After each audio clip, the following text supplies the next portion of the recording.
wretched hat of yours. Rowan, Holger. Eivor, thank Tyr.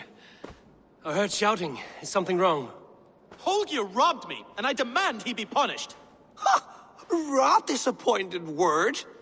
Does the deer rub the stream when she takes a drink? Does a cow rub a field when he crops on sweet grass? Eivor, this matter requires sensitive judgment. Will you?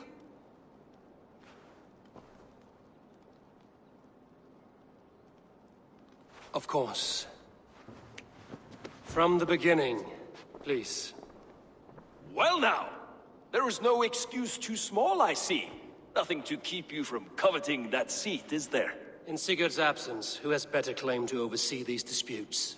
You might leave them to work it out for themselves, but that would mean letting go, would it not?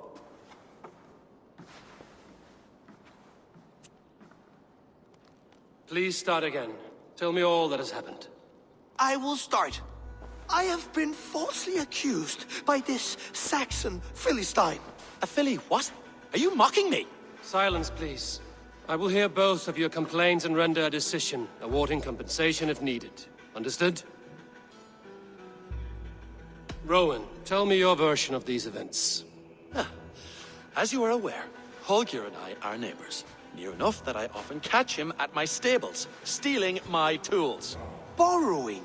Holger, let him speak. Stealing, borrowing. My point being, I have always allowed him to use whatever he pleased.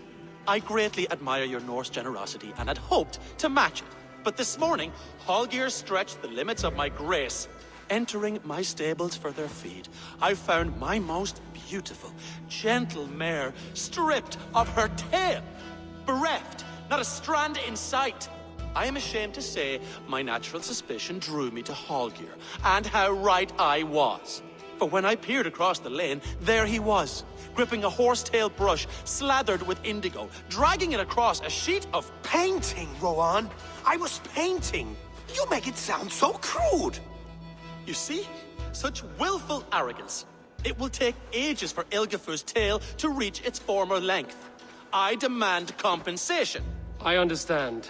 Thank you, Rowan.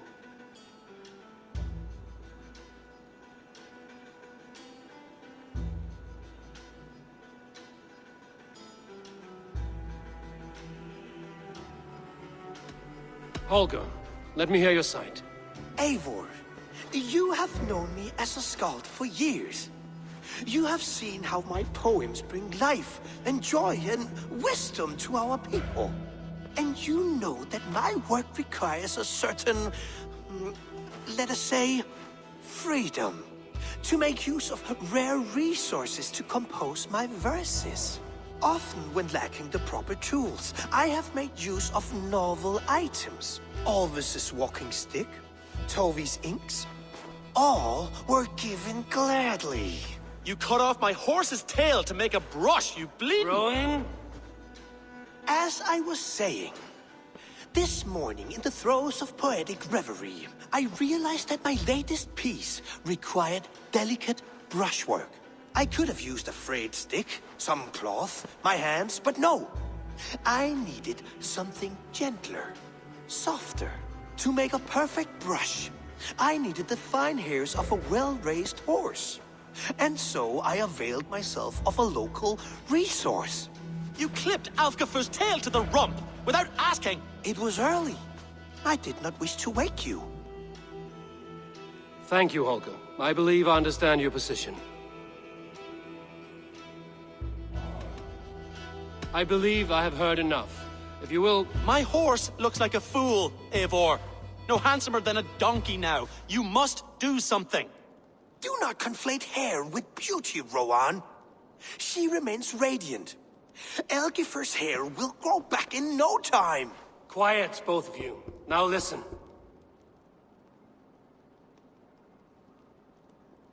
Holger, Rowan is clearly in the right.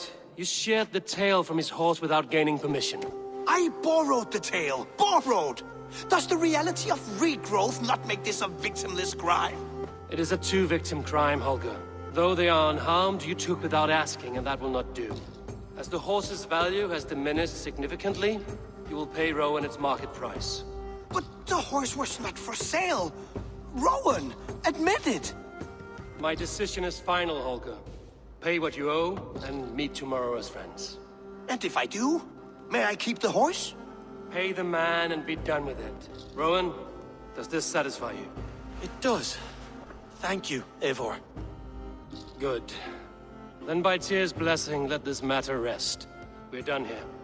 Return to your homes in peace.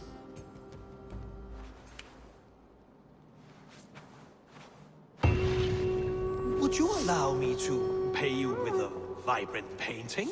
After all, in some ways you helped in its creation. Absolutely not. Silver is the only color I wish to see from you.